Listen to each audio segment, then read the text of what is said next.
वो जय मसीह की परमेश्वर के नाम की महिमा हो। आज हम देखेंगे ले व्यवस्था उसका तीसरा अध्याय की 1 से लेकर 17 आयत तक मेल बलि की विधि। यदि आपके पास बाइबल है तो हमारे साथ निकाल लीजिए। ले व्यवस्था 3 मेल बलि की विधि लिखा हुआ है। यदि उसका चढ़ावा मेल बलि का हो और यदि वह गाय बैलों में से किसी को चढ़ाए, चाहे वह पशु नर हो या मादा, तो निर्दोष हो उसी का यहोवा के आगे चढ़ाए। स्पष्ट रूप से लिखा गया कि निर्दोष हो। निर्दोष मतलब किसी प्रकार के अवगुण न हो, कोई अंग भंग न हुआ हो उस पशु का, या फिर बीमार ना हो, या फिर चोरी किया हुआ नहीं हो, यानी स्वस्थ पशु है उसी को बलि करना है। और वह अपना हाथ अपने चढ़ावे के पशु के सिर पर रखे और उसको मिलाप वाले तंबू के द्वार पर बलि करें। और हारून के पुत्र जो याजक है वे उसके लहू को वेदी के चारों ओर छिड़के और वह मेल बलि में से यहोवा के लिए हवन करे, अर्थात जिस चर्बी से अंतड़ियां ढपी रहती है और जो चर्बी उसमें लिपटी रहती है वह भी, और दोनों गुर्दे और उनके ऊपर की चर्बी जो कमर के पास रहती है और गुर्दे समेत कलेजे के ऊपर की झिल्ली, इन सभी को वह अलग करे। तब हारून के पुत्र इनको वेदी पर उस होम बलि के ऊपर चलाएं जो उन लकड़ियों पर होगी जो आग के ऊपर है, कि वह यहोवा के लिए सुखदायक सुगंध वाला हवन ठहरे। यदि यहोवा के मेल बलि के लिए उसका चढ़ावा भेड़ बकरियों में से हो, तो चाहे वह नर हो या फिर मादा हो, पर जो निर्दोष हो उसी को वह चढ़ाया जाए।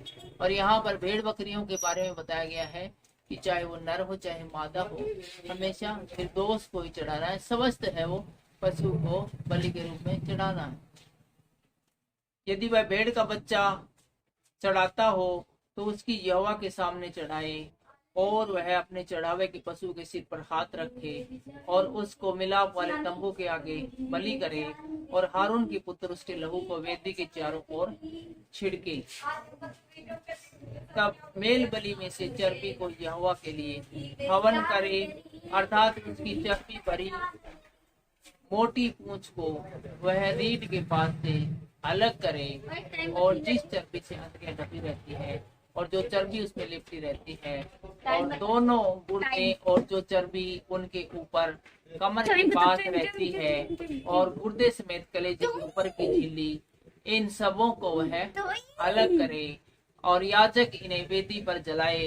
यह यहोवा के लिए हवन रूपी भोजन ठहरे। यदि वह बकरा है या बकरी है तो उसे यहोवा के सामने चढ़ाएं और वह अपना हाथ उसके सिर पर रखे और उसको मिलाप वाले तंबू के आगे बलि करे, और हारून के पुत्र उसके लहू को वेदी के चारों ओर छिड़के।